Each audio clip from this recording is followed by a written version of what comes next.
guys. So recently a subscriber pointed out the features of the 2016 KTM RC390 to me, and I wanted to make a little video of what I thought about it, because he told me I was probably going to regret buying the 2015.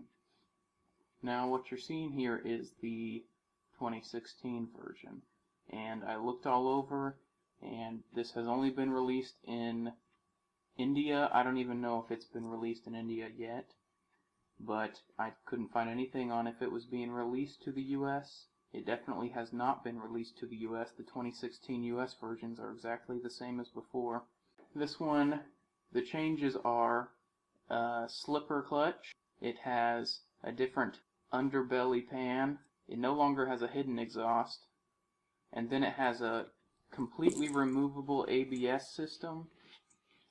So I'll just go one by one. Slipper clutch, that's not a big deal to me. Slipper clutches are only really useful if you're racing, which I don't do. Other than that, I feel like if you're a new rider and this is your first bike, I feel like slipper clutches are worse for you. If you don't know what a slipper clutch is, whenever you downshift a motorcycle, the rear wheel will then be spinning at a higher speed than the engine, and the engine braking can cause your rear wheel to slip if you don't rev match. Slipper clutches do away with that for the most part. They don't make it 100% to where you won't slip your back wheel. But if you're a beginner and you're just starting out, I feel like that's worse for you in the long run. What if you get a different bike later on and it doesn't have a slipper clutch, and then you do a sloppy downshift and boom, you slide out in a turn?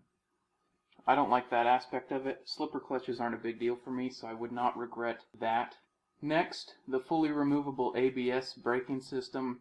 The ABS on mine, the 2015, you can turn it on or off. Weight savings, I guess every bit of weight counts when you're racing, but really just removing the ABS system, I feel like that's negligible at best. Wouldn't really help all that much. I don't think you would win a race over somebody else just because you took off your ABS system. Next we'll go to the underbelly pan, which is right here. As you can see, it's different than before. I will show you what it looked like before. This is what it looked like before. You can see the underbelly pan covers most of your engine right here, and then it goes back and it has the little exhaust hole back here. But in the new version, it does not cover the engine casing, and then there's no need for an exhaust hole back here, apparently, because the exhaust just sticks out. But I think that's ugly. I don't like how it shows your boxy squareness of the bottom of the engine down here. It doesn't cover any of this. I don't like the shape that it now makes. Then the other side, if I have a picture of it, here it is. Same thing over here. It's not as bad over here. I don't think that's as bad. It still doesn't look as good as the 2015. So I really don't like it. So that is my opinion on the belly pan. I definitely don't regret having a 2015 in that aspect. I don't like all of this showing. I don't like the boxiness of the engine right here.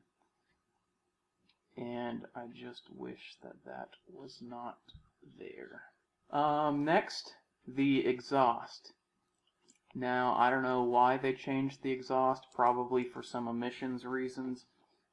Probably also because of the, as you probably know, the catalytic converter back here would heat up and heat up the oil in your suspension spring right here, which would in turn cause it to not work properly or as well as it should. I mean, it works properly, it doesn't work as well as it could.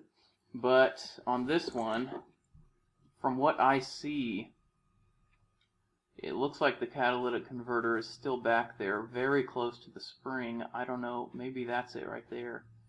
I don't know what that would be though.